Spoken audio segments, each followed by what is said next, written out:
Pleasure and honor to introduce the final speaker of today and our first invited keynote, one of my favorite researchers who has written most of my favorite papers, but I didn't want to bore you with kind of details on his CV or academic accomplishments, so I have tried to find some unusual bit of information or trivia about him. I've written down that he likes fast cars, strong coffee, and working through the night. He also has an encyclopedic knowledge of the history of individual differences, and I would be willing to bet my money, a lot of money, that he's the only person sitting in this room who has read every single article he cited. Okay? Please welcome Philip Ackerman.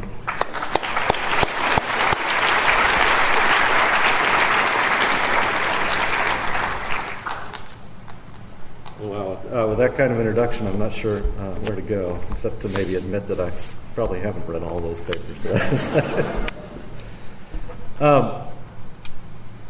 When I talked to Tomas about doing this address, one of the things that he suggested was that I try to tie some things together. So, as you can see from the title, I'm going to try to draw together a variety of different domains. Cognitive, affective, or personality, and conative individual differences. I guess we could make this an alternate title, which is how many traits can one mention in a single presentation? And we'll see how far we get. So without much more ado, let me tell you where I'm going to go and how we're going to get there. The first thing I want to do is start with some relatively basic things and maybe look at these issues in a slightly different light. So we'll talk about situations and traits, and then discuss a few different domains of individual differences. And then the first part of the talk will be devoted to discussing areas of overlap, things where things are related to one another. So we'll talk a little bit about theory and a little bit about empirical data in support of those various ideas. And then in the second part, I want to talk about how things differentiate. So talk about differentiation and uniquenesses across trait families. And within that, I'll talk a little bit about typical and maximal behaviors, and then try to draw things together to talk about some cross-domain possibilities and a few integrative statements and future challenges and conclusions. And that should close things out for this afternoon, so I know I'm standing between you at wine and cheese and special discounts on Tomas's books. So I will try to wrap things up on time. So the basic overarching idea where we contrast traits and situations, where situations are the provenance of our social psychologist brethren, and traits are much more in our domain.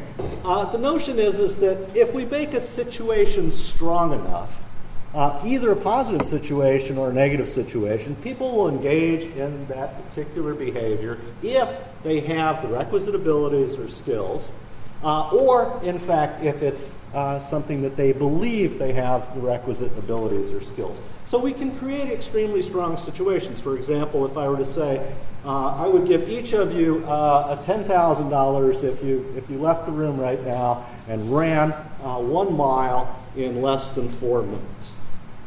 Okay?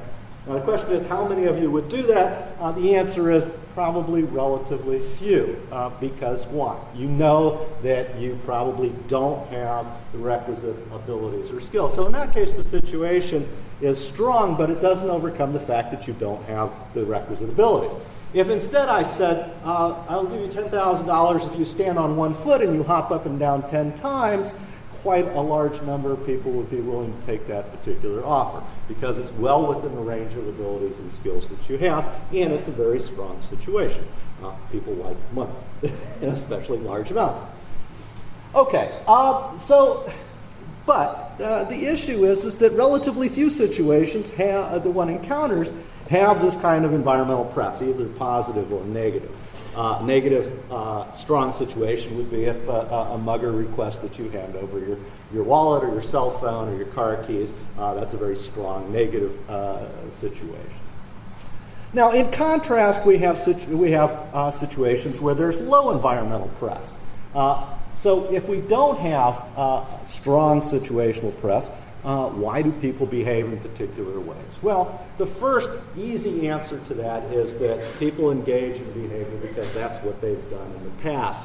Habit and inertia drives probably accounts for more variance than just about anything else that we look at. If you want to predict someone's behavior tomorrow, find out what they do today, and you have a very strong correlative of behavior.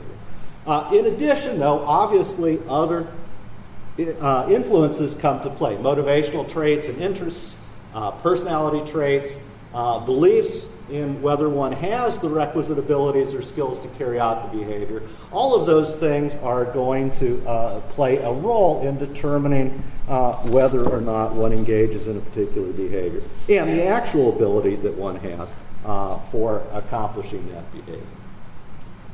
So here's where situations are not strong and traits have substantial influence. Okay, more frequent examples of the kinds of things that where traits are involved and situations are not as strong as one where someone is holding a gun on you or is offering you a large amount of money for a very short period of behavior. Things like this. If we don't get up and go to work, we could lose our job. Here's one relevant to academics. If you don't turn in a manuscript on a review on time, the editor might write a nasty note. If you don't regularly see a doctor, you might fail to get an early detection of a disease. If you cheat on your spouse, you might lose half your assets in that shiny new sports car, or at least that's what I've been told. If you consume too much alcohol, this is relevant to this afternoon, if you consume too much alcohol, you might say or do embarrassing things. Sometimes, of course, people engage in exactly these kinds of behaviors, even though they have relatively strong consequences or potential consequences associated with it. So what we want to do, at least initially, is to talk about parsing situation and trait influences into what drives human behavior. Those, like social psychologists in the main, who advocate the importance of situations have the advantage of explaining specific, isolated behaviors, especially when the situations are strong. Okay, so that's why social psychologists can get large effects in laboratory and relatively small effects when they're looking at people who are behaving in the real world. In contrast, on the other side of the equation, those who advocate the importance of traits have the advantage in predicting aggregated behaviors over time and across situations, like the arguments made by Presley and his colleagues 20 or 30 years ago about aggregating behaviors and using personality predictors for those behaviors. All right, now, what does the trait approach give us? One is that the humans will engage in the behavior if they have a desire to engage in the behavior, if they believe they have the ability or skill to engage in the behavior, and if the perceived benefits to engage in the behavior outweigh the perceived costs, that is, opportunity costs, risks of punishment, trade-offs between alternative actions or inactions. So here's where the trait approach drives our attempts to explain or account for behavior. Now, there are lots of different traits that one can focus on.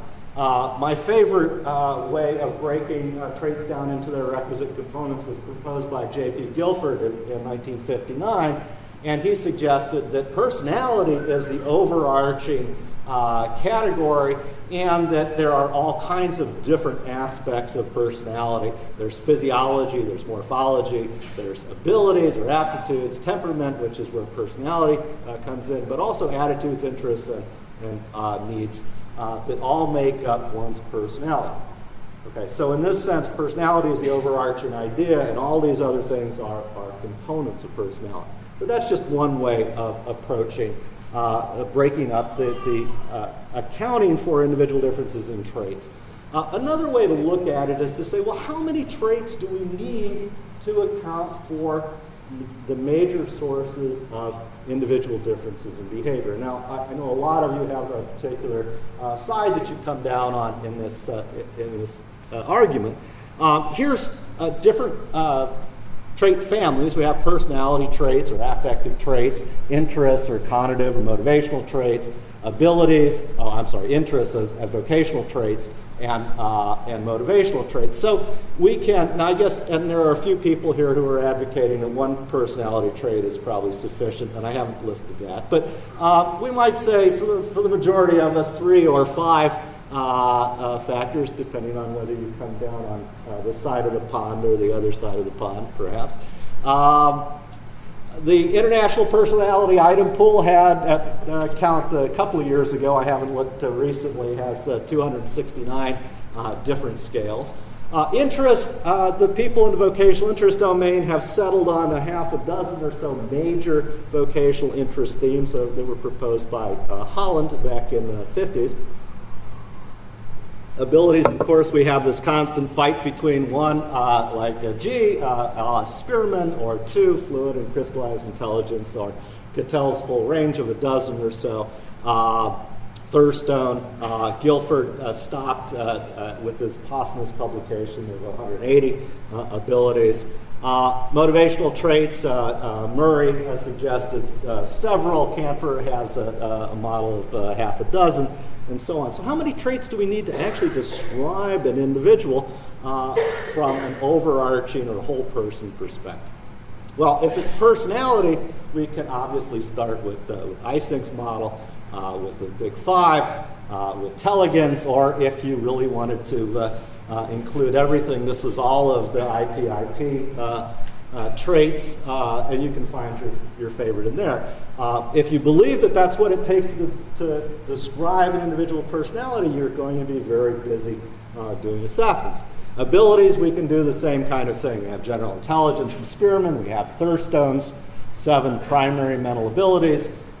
Here's Raymond B. Cattell's theory of fluid and crystallized intelligence, which is not really a 2-ability theory. It's a dozen or more ability theory.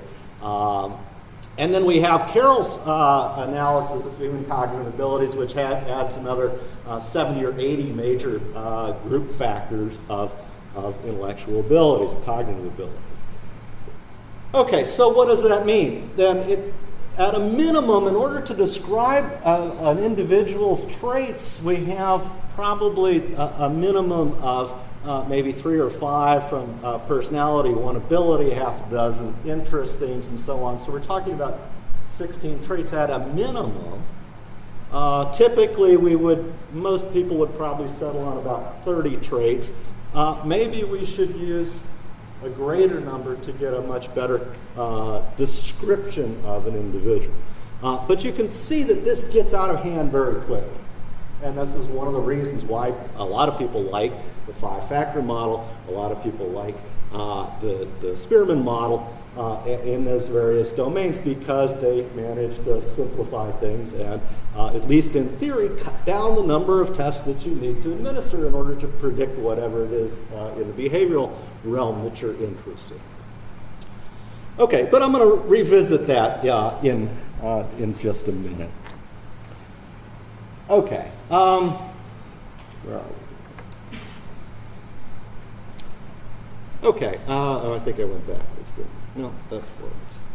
Okay, so we're talking about trait determinants of behavior. Just to sort of recap, we have the desire to engage in behavior is the volitional or motivational component. The belief in one's ability to engage in the behavior is determined by both your actual abilities, and in addition to those actual abilities, we can layer an additional component of what one's self-assessed abilities are. Whether you decide whether you can cross the street in enough time before the bus runs you over, especially if you're looking on the wrong side of the street for the bus. But when you make that decision, it's not your actual ability that causes you to determine whether or not you're going to try to get across the street. It's what your self-assessment of that ability is. And sometimes it's in error, sometimes it's accurate. And the cost and benefits that we talked about a little bit ago of your engaging in behavior are determined partly by your cognitive processes and partly by personality traits that determine whether or not you come down on one side or the other of the risk or reward balance or approach or avoidance tendencies. Okay, so let's talk about overlap. We sort of introduced the major and the minor players, and let's see what we can say about overlap across traits. The first question is really a more theoretical or practical question, and that is, why should traits be related to one another to begin with, especially across trait families, affective family versus cognitive family versus motivational family? Well, E.L. Thorndike in 1940 suggested that, in fact, everything good is related positively to every other thing that's good as far as traits are concerned. He said if you're superior in one desirable trait, it implies superiority in any other. If you're intelligent, you're also attractive and you're good, and you smell nice, and so on. What he said is some of those correlations are low, but he, from his subjective perspective, never found one that was zero or negative. His observation was sort of a naive genetic proposition, the idea that good traits and sort of mating lead to future generations that have high intelligence, good health, and occupational success, and so on. Other people have suggested linkages between the various trait families, and these are just a few sort of notable influences. McDougall, whose influence in social psychology and other areas is probably well known, he talked about a linkage between cognitive abilities and cognitive or motivational determinants of how one acquires knowledge. In other words, you need not just ability, but you need motivation or the desire to acquire knowledge. So that suggested linkages between motivational traits on the one hand and ability or cognitive traits on the other hand. Hayes in 1962 talked about even with identical ability levels, those individuals who devote more time to intellectual activities will be more likely to acquire larger vocabularies and a larger set of linguistically transmitted information than those who are less oriented towards reading and more oriented toward other activities. So here's where motivation, personality are seen to come together to influence not today's intellectual output or intellectual abilities or one's domain knowledge, but tomorrow's or the next day's. Holland, in fact, John Holland's theory of vocational interest is in fact a personality theory. It's meant to directly integrate some aspects of personality with some aspects of vocational interest or motivation for particular jobs. So he's explicitly suggested that, in fact, choices of occupations involve motivation, knowledge, personality, and ability. And he suggested that those things are all tightly interwoven. He also introduced another area which is not very frequently discussed, and that's this notion of occupational level. That is that vocational interests are normally thought of as directional. If you're interested in something scientific or something social, that's the direction. But occupational level says, well, you know what?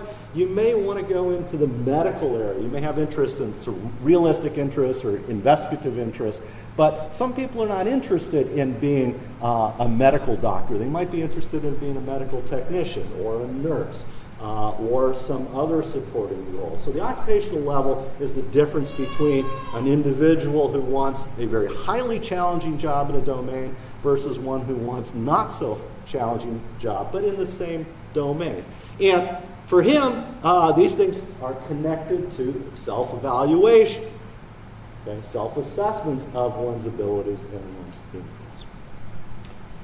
Okay, well, Cattell, whose work has greatly influenced my own at sort of thinking about how these things work from a developmental perspective, he built on the perspectives of McDougall and Hayes and proposed a broad developmental theory of how investment of fluid intellectual abilities over time and interest and memory leads to developments in the future in crystallized intellectual abilities. Okay, he also proposed various personality motivational constructs have positive influences on ability development and outcomes such as school achievement. So all of these things come together in one form in Cattell's investment theory. All right, so what do we have so far? First, a number of theorists and researchers have posited that macro behaviors, things like educational achievement, occupational selection, success, result from an interplay of various trait families. Cognitive, that is ability traits, affective personality traits, and conative motivation or will traits. But with few exceptions, those various propositions that I've shown you they're neither mutually contradictory nor are they specific in determining what the magnitude of relationships is among these various trait families. So they say these things should be related, but they don't tell you how much. They don't give you sort of a point prediction of what things should be related to what other things. All right, so we started looking at this research about 15 years ago. And we found that essentially, historically, most investigations that explicitly attempt to determine the relationships among personality traits on the one hand and intellectual ability traits on the other hand were relatively small, piecemeal kind of studies. Maybe one or two or a few personality traits associated with one or two ability measures. So that didn't really get us very far in trying to determine how these things relate to one another.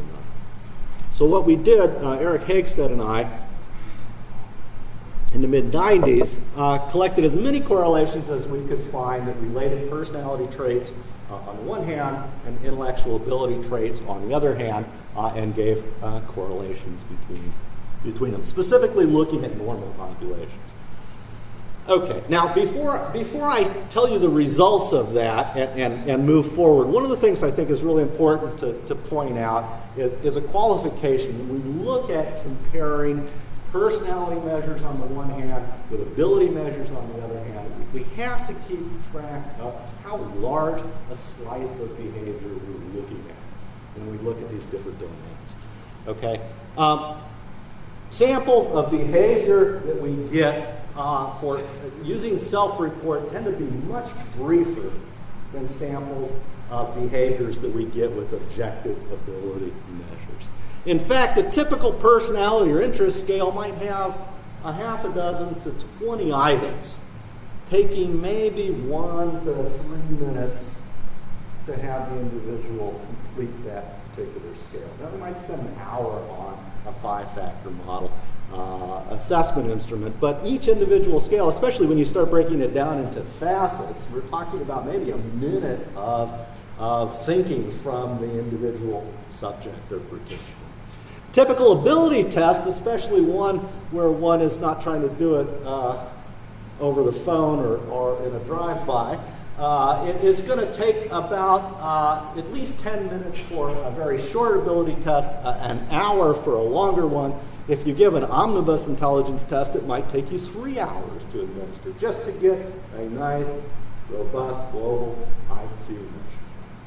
So here's this huge difference between how much time and effort how much time in behavioral sampling that we're getting in a personality assessment that we're getting in an ability assessment. Typical personality factor assessment might have 3 scales. We're talking about 10 minutes. An ability factor estimate, if you use 3 good measures of abilities, we're talking about 1 to 3 hours of behavior sampling. So the first rule is when you've got short measures, they're not going to be extremely highly reliable, and that, in fact, is what happens. The ability test, when you look at samples of ability test data, you see much higher reliabilities, test-retest reliabilities, than you see on the personality measures. And it's partly how we go about measuring. We don't spend an hour asking a person lots and lots of questions about how extroverted they are. And maybe we should. But that sets an upper limit on how much these things can correlate with one another. All right. For those of you who haven't seen the paper, what did we do? Well, we found 135 studies with 2,000 correlations and a relatively large total sample size. We estimated population correlations of 19 major personality factors by 10 different ability traits. And what we found was broad negative correlations. Neuroticism is negatively correlated with just about every different ability domain for which there were data reported. Same thing is true for negative emotionality and anxiety. Those things all have pervasive negative correlations. Broad positive correlations, need for achievements, broadly positively correlated with all kinds of ability traits. Extroversion is a little bit more mixed. Positive emotionality certainly is positively associated with abilities. If you're a positive person, you're also more likely to be a little bit higher in intelligence. These correlations are not large, but they are pervasive. What we also found, well, let me add in interests. Interests are a little bit harder to incorporate because the traditional interest measurements use a typology rather than correlational data. You get your top 2 or your top 3 interest domains. And so an individual score is not a set of 6 different scores. It's a top 1 or 2 or 3 interest things. And the strong measure is even worse because it simply gives you a similarity rating for each of the jobs. Anyway, but we found some that had overlap between interest themes, personality traits, and ability measures, and we ultimately came up with a small number of trait complexes, which I'm going to get to. Okay. So the trait complexes basically are configurations of traits across trait families where the traits are shown to be positively correlated with one another. They allow us to refine down that 300 or 400 different trait measures across personality and ability and interest. And here's what we found. 4 broad trait complexes that we named social, clerical, conventional, science, math, and intellectual cultural. These are traits that showed more specific or unique associations where neuroticism is pervasively negatively correlated with intelligence. These traits are much more specifically associated with one another. And this is a little bit hard to see. The first trait complex here is social. We have enterprising interests and social interests and personality traits of extroversion and dominance or social potency and well-being. Intellectual cultural trait complex here, which has crystallized intellectual abilities and artistic and investigative interests. Science and math trait complex here, clerical and conventional here. A couple of interesting things. Based on the existing data, we found 2 very interesting things. One was that there are no personality traits that seem to be most specifically associated with a science-math orientation. And there are no ability traits that were associated with the social trait complex. Partly because why? Well, we don't have very good measures of social intelligence. That's something that we've been attempting to do for 90 or 100 years without success. And it's not entirely clear what personality traits go with people who have specifically math and scientific interests. All right, so why are these trait complexes important? Well, 2 reasons. One, and the same reason we do factor analysis. One is parsimony and the other is causality. Parsimony says that, in fact, because there's substantial communality among these trait domains, we can use this information to provide a good enough description of an individual. Okay, not as good as administering 300 different trait measures and reliably estimating each of those traits, but a good enough representation. It would, if we were trying to interpret these data in order to give advice as, say, an educational or vocational counselor, we wouldn't have to look at 100 different traits. We might look at the broad communality and make recommendations to students on the basis of the smaller number of traits which capture a significant amount of the common variance across these domains. Okay, causality is the other point, and that is that we hypothesize that there is potential for synergy across these traits, okay, that are within each of these complexes, where some of them may facilitate behaviors such as learning and performance in an educational or an occupational domain, and others may impair or impede performance in terms of learning new skills or performing on a particular task. And that's the hypothesis, that these things that these trait complexes have a synergistic representation, that the personality traits support the ability traits and vice versa, along with the interest traits. All right, let me just very quickly give you a couple of examples that show you how these things come together. In this case, this was a study where we looked at correlations between personality, motivational trait, interest trait complexes, and abilities, predicting individual differences in domain knowledge. These are knowledge tests of specific domains of knowledge. And the second one I'll show you with predictions of self-assessed abilities from the same kinds of trait complexes. All right, in the first study we had about 300 college students. We gave them a very large battery of ability test, give them 19 different knowledge tests. It takes about 3 or 4 hours to give these tests in a power test format, and all the other trait measures. It takes about 5 or 6 hours to do everything. But that's the end of the story is that's not what you ultimately want to do. That's if you really want to get a good representation of all these things. In this case, we derive 5 trait complexes across abilities, personality, motivational measures. We have the science, math one, verbal, intellectual. We split 2 social trait complexes. One is a dominance trait complex. The other is a social closeness or an introverted extroverted trait complex. And one that picks up neuroticism and traditionalism and so on. And then here's what happens. We look at the correlations between our ability measures and the personality, interest, motivation trait complexes. And what you see is that the 2 facilitative trait complexes, math and science, and verbal intellectual trait complexes, correlate positively with fluid intellectual abilities, crystallized intellectual abilities, and a knowledge composite across those 19 or 20 different knowledge domains. I'll leave the gender stuff for another day. The impeding trait complexes show pervasive negative correlations with fluid intellectual abilities, crystallized intellectual abilities, and general knowledge. So the trait complexes are associated with abilities and with domain knowledge. If you look at putting them together across the specific knowledge domains, here we have physical sciences knowledge, biology and psychology knowledge, humanities, music, art, and so on, civics, social studies, history, literature.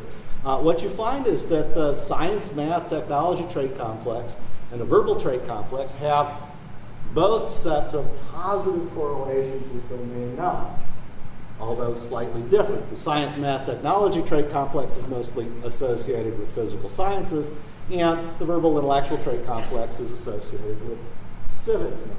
These trait complexes are relatively orthogonal. They're not very highly correlated with one another at all, in the 0.1 range.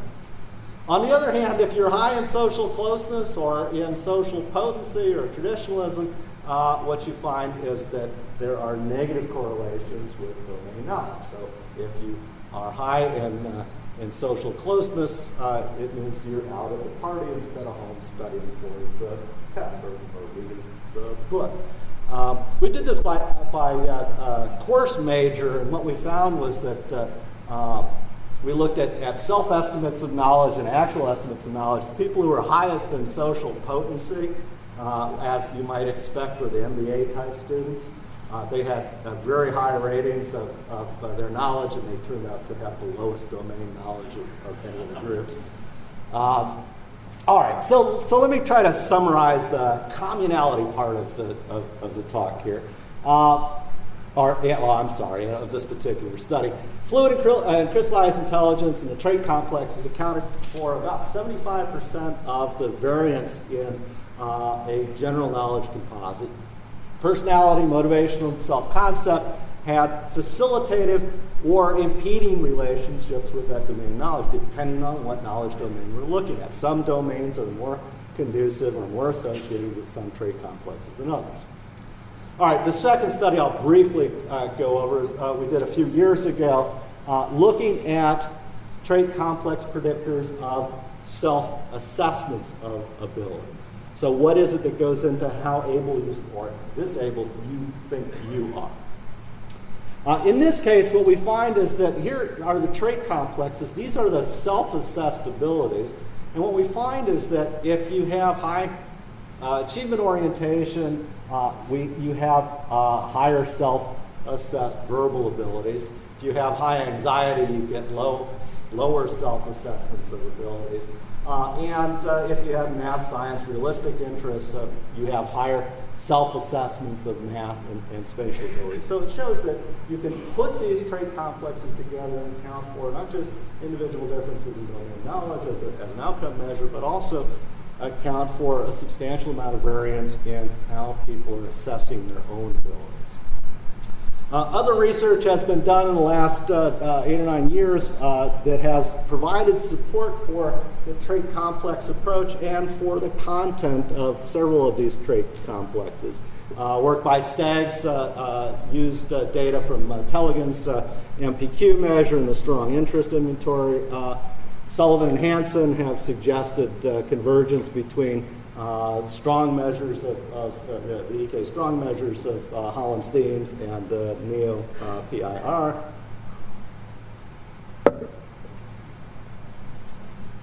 Armstrong and his colleagues have found similar trait complex alignments, and Tomas, who just left the room, and his colleagues and students have also found relations between self-assessed intelligence, personality traits, and academic performance. So we see a fair amount of support, if not for this specific aspect of any individual trait complex, but more for the general idea that these things do, in fact, share a significant amount of common variance. And that gives us both the potential, clearly an advantage for parsimony in thinking about complexes, but also the potential for looking at how they relate to one another, how they relate to other outcomes or behaviors as well. And Arthur Porpad, who may be here, also found personality trait associations with academic performance in his rather substantial meta-analysis a couple of years ago. All right, so that's why things go together, or where things potentially go together. Now I want to talk about where they don't go together, or why we can differentiate between these various traits and for what purpose. All right, so why should they be differentiated? Well, one of the first things that comes to mind is that they are differentiated most frequently because some of the trait measures that we look at are concerned with typical behaviors and some concerned with maximal behaviors. I'm going to talk about that in some detail in a minute. I'm going to also mention bandwidth issues, Brunswick symmetry that was introduced by Wittmann and Seuss, and then talk a little bit about situationally specific traits, things like personality traits at home versus at work, or when you're out with friends versus by yourself. For example, one's math ability. We can think about the context for that. Can you do well on the math test or on the statistics test, and then be confronted with the same kind of task in the real world? You may have very good skills or abilities or apply yourself in the classroom, but not so much in the real world, as it were, outside of the classroom. So if you're planning to lay tile for a room, are you going to calculate it out? Or are you going to go and say, well, the room's about this big, and, you give me the tiles, right? Okay. And in many ways, across these trait families, there oftentimes are not clear theoretical linkages between them, and there's not necessarily any reason to expect why they should be related to one another. All right, so let's talk a little bit about typical and maximal behavior. The time is getting late, and so probably the best contrast in the current state is to think about staying awake. Bill Revell can tell you that staying awake is absolutely impossible to do volitionally, and so you're all probably, some of you are probably fighting falling asleep. A typical behavior would be, well, it's late in the afternoon, I'm tired, I want to go to sleep, and that's what you would do. But if somebody is watching, it may be a very different issue for you entirely. Lee Cronbach suggested that, in fact, ability measures are traditionally associated with maximal performance. You're told, in fact, Binet said in 1905, you need to, in fact, tell the kid to give you their maximum effort. Otherwise, the ability test is not valid. Okay, but we say something exactly opposite in personality assessment. We say, what are your typical behaviors? Do you like to go to parties? Do you like to have a clean workspace? We don't say, are you capable of going to a party and having fun? Are you capable of cleaning up your workspace? We ask, what do you typically do? Okay, there's no inherent theoretical reason, in fact, to preclude assessment of typical abilities. Right? How often are you likely to think before you do something? Or maximal personality. In fact, are you capable of giving a lecture even though you're an introvert? Or are you capable of cleaning up your desk? All right. Well, so in typical or frequent kinds of situations, what do? What does a student do under optimal conditions or strong environmental press? That's a maximal performance situation. What does the student do when there's a weak environmental press? Okay, that may be the same or it may be different, depending on what it is that you're looking at. All right, these measures, personality, motivation, motivational traits, and vocational interests, are almost always associated with typical behaviors. They ask, what do you like to do? What do you typically do? Self-concept and domain knowledge are only sometimes typical behaviors. It depends on how the questions are framed. And I'll give you a few examples there. All right, so let's talk a little bit about occupational performance and educational achievement context. So we have typical behaviors here. We have maximal behaviors here. Here's our personality inventories. Here are our ability tests. What do we have? Weak situation associated with typical behaviors. Strong situation associated with maximal behaviors. All right, if you are in an educational context and you have high need for achievement or high, what we call typical intellectual engagement or high interest in something, then your disposition is over here. We're asking you to do something that you would do anyway. On the other hand, if you've got low need for achievement, you'd much rather, what? Watch the television, chat online, check your Facebook profile, put a Twitter out, whatever, tweet out. Okay? So in fact, there's an interaction here between your disposition and whether the task of taking an ability test or the kinds of behaviors that are assessed by a personality measure associated with that particular behavior. It gets more interesting when we talk about, say, giving a public speech. Okay? If you're an extrovert, then in fact your disposition's over here and your typical behavior and your maximal behavior are going to be very much aligned. That's my attempt at animation. If you're an introvert, though, in fact, you end up with a big difference between what you typically do and what your maximal behavior is. Okay? So what are we talking about here in giving a public speech? Are we talking about what you like to do? And if that's the question, that's fine. But are we more interested in what you're capable of doing? And that's a very different kind of question, and one that we don't ask on personality interviews.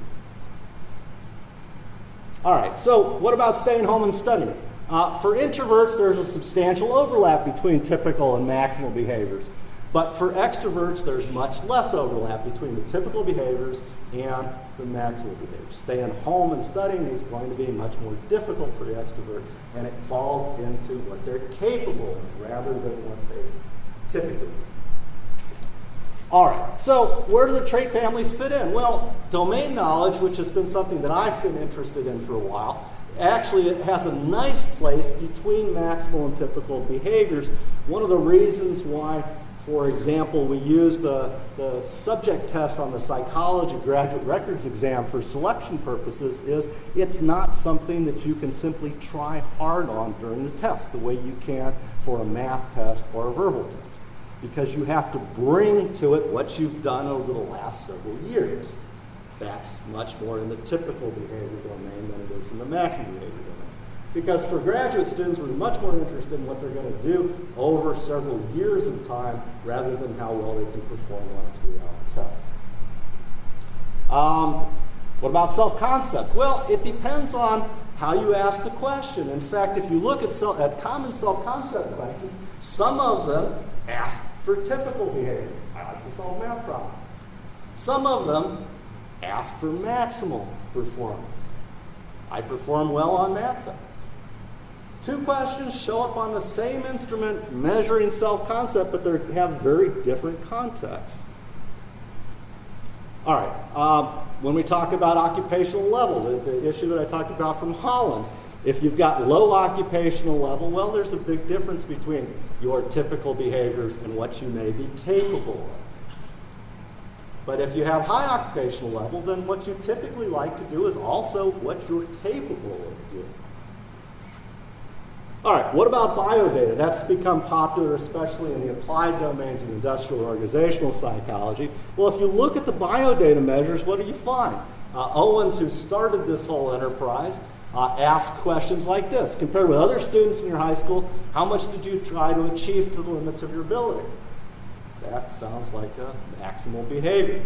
But how many times per month did you go to parties? That's much more typical, right? So the question is, what are we assessing here? Are we looking for maximal behaviors? Are we looking for typical behaviors?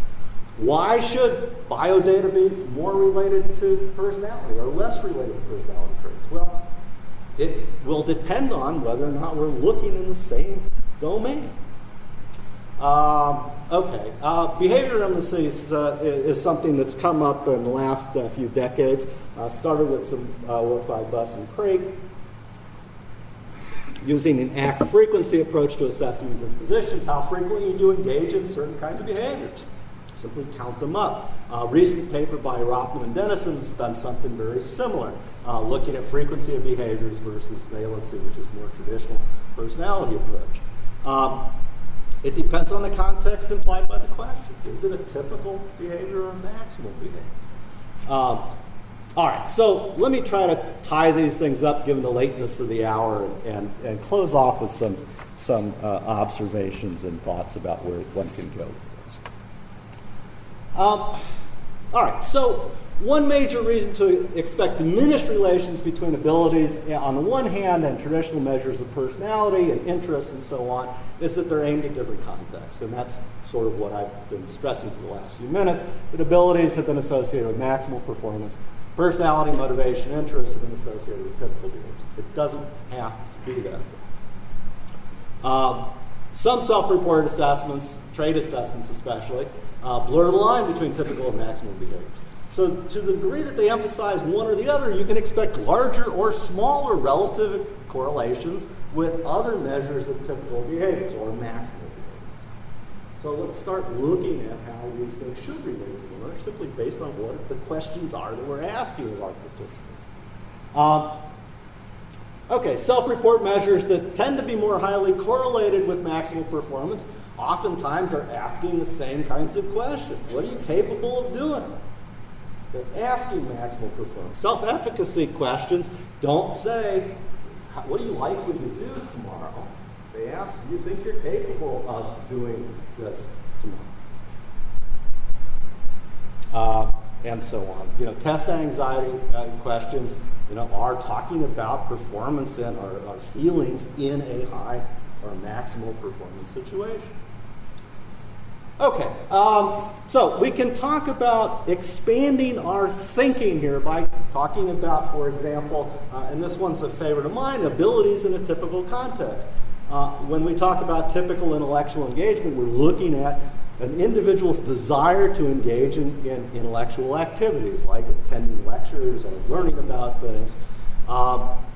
Domain knowledge is where we see it all coming together. You can't acquire domain knowledge without putting long-term time and effort invested. If you want to learn about the world and you decide that you want to sit down and read the encyclopedia, it takes you a long time to do it. If you don't, and you say, well, Google's always available, I don't have to worry about domain knowledge, then you probably have a much lower intellectual engagement. We can also think about personality in a maximal context, and there have been a few studies that have been done, but far too few studies. Look at capabilities for individuals in acting introverted or acting extroverted, asking an individual to behave in a way that is not necessarily in concert with their desires, and how flexible they are in various other domains. So there are lots of possibilities for looking for places where we can connect personality in a maximal context or abilities in a typical context and bring forward that full fourfold tape. We can talk about interest by direction, but also bring back Holland's idea about occupational level or complexity. It has clear implications for what kinds of jobs people ultimately want to take, or what kinds of educational opportunities people want to ultimately engage.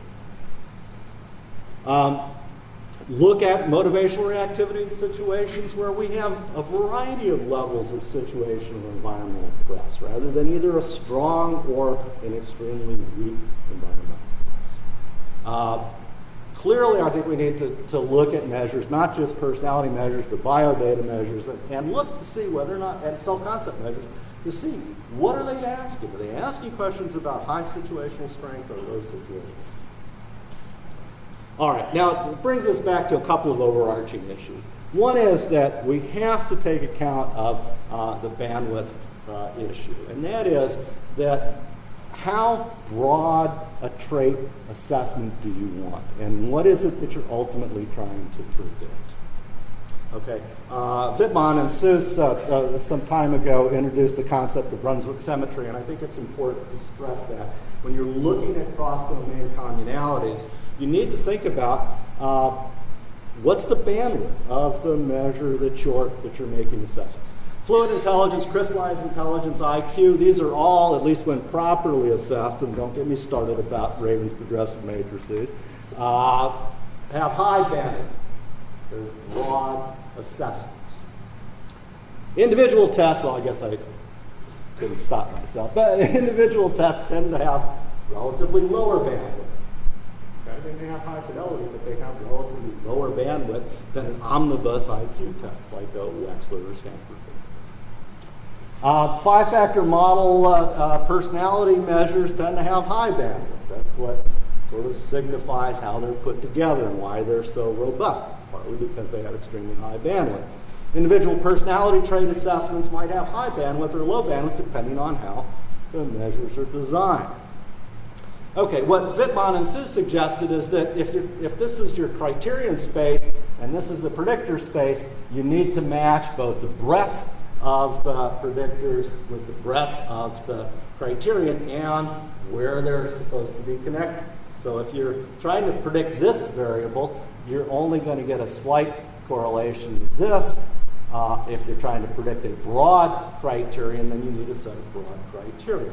Ideally, what you will do is line up the breadth of the predictors and the specific domain of the predictors with the breadth of the criteria. And we can either be talking about predicting specific kinds of behaviors or talking about predicting other kinds of individual differences measures, whether it's personality measures predicting abilities or interest measures predicting personality, and so on. All right. Another aspect that I think has been sort of under-assessed or under-researched, and that is that the context can influence the trait expression. If we think about individual personality traits, they may not be operating the same in different contexts for the individual. So a person might be conscientious at home, but not so conscientious at work, and vice versa. One could have anxiety in school settings, but maybe it's very different from anxiety in work settings. So there's probably a general component, but there also are these situational gradients that may determine differences in expression of these various traits. Then you get the idea. All right, let me try to bring things to a conclusion. So what can we say? Well, in the absence of strong situations, we see that affective and conative traits are substantially associated with behavior. In the presence of strong situations, it's what you're capable of doing. It's the cognitive traits and skills and those self-estimates that determine whether or not you even engage the task, if you believe you can do it, will be substantially associated with behavior.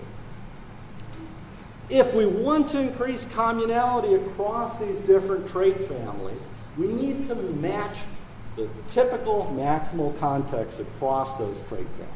So personality and ability in the same maximal constraints, or personality and ability in typical, or somewhere in between, then we're going to see greater correlations than if we keep them mismatched between typical and maximal behaviors. Attending to Brunswick symmetry, I think, is a very important point. Matching the breadth of the measurement on the predictor side with the breadth of measurement on the criterion side, and optimize how we want. Okay, this is measurement 101. Don't limit your assessments to single scales within any trait family domain, or you've got way too much scale-specific variance, and you're going to miss the relationships between them. All right. I think we should add assessments of things that are more typical intellectual activities, personality, motivation, maximal context. Look for areas of overlap where we don't have very much in the way of validated instruments. And I gave you that idea, those couple of areas, the science and math trait complex that has no identified unique personality measures, or the social domain where there aren't measures of abilities, are great places to explore, because there's clearly a need. All right, and that's where this is. Abilities for success in social interactions, personality and motivational traits in science and math domains, and then also include level of complexity or difficulty. These are all domains where there's lots of interesting possibilities. All right. But what I've talked about has really relatively little theoretical context. As you may have heard, I have one theory that builds on Gattel's framework, but it's only a small part of the equation. We need more developmental theories of how traits relate to one another over the lifespan, especially at the early side, the child and adolescent development. We also have a lot of work that's needed on figuring out what goes into self-assessments, because self-assessments are what determine whether you decide to engage in a task to begin with, not just your ability. Your ability will determine whether you succeed in the task, but your self-assessment, like self-efficacy, like self-assessments of abilities or self-concept, determine whether or not you even try. And we don't really have a whole lot of research that talks about what developmentally goes into to those self-perceptions of abilities. Whether or not they're accurate or not is another question, and whether they're accurate for some people and not for others, why is that? What goes into these biases? Adrian Furman and his colleagues have looked at gender differences in biases and self-estimates, but there's a lot more work that needs to be done, both across genders and within genders. All right, so the idea is that we can, if we examine places where these various traits overlap, can show us what domains are still under-examined. And that's really what I've been trying to push throughout this talk. A unified approach, such as the one I have suggested, can take advantage of communalities, this parsimony aspect, reduce the number of traits that we look at, and allow for examination of whether or not there's synergy, whether some traits are facilitative for a particular behavior or impeding for that particular behavior. All right. Also, I think we need to be much more sensitive to the situational context and to keep in mind how strong the situations are that we're using for our criterion measures. Are they looking at typical behaviors? Are they looking at maximal behaviors? All right, the final corollary here is that aggregation in trait assessments is a mixed bag, especially when the aggregation occurs across relevant contexts. So a self-concept measure that assesses both what you like to do or typically do and what you're capable of doing is going to give you a sort of muddy correlation with both abilities and other kinds of criterion measures, because it assesses both what happens typically and what happens maximally, but they're not necessarily the same thing. All right, final thoughts. I'll bring this to a conclusion in just 2 more slides, I think. Yes, 2 more slides. From 1890, with James McKean Cattell's introduction of the term mental test to about 1957, when Cronbach suggested aptitude treatment interaction approach, we focused on, both in research and practice, on establishing the importance of traits, individual traits or trait domains, whether it's ability profiles, personality profiles, or what have you. For a relatively brief period of time from 1957 to about the mid-70s, late 70s, there was a fair amount of individual differences research that looked at aptitude treatment interactions, and as many of us know, with only sort of limited success, even though there are a lot of people who still believe that they're out there somewhere. In the past few decades, the dominant theme has been in consolidation. 5-factor model of personality, or the 1-factor model of personality, or 3-factor model of personality, G theory and abilities. And it seems to me that here's the closing thought. Are we satisfied with explaining a moderate percent of variance in aggregated behavior with refinement to our traditional approaches?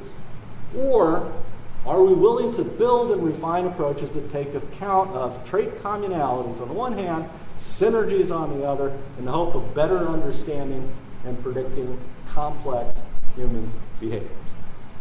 Thank you.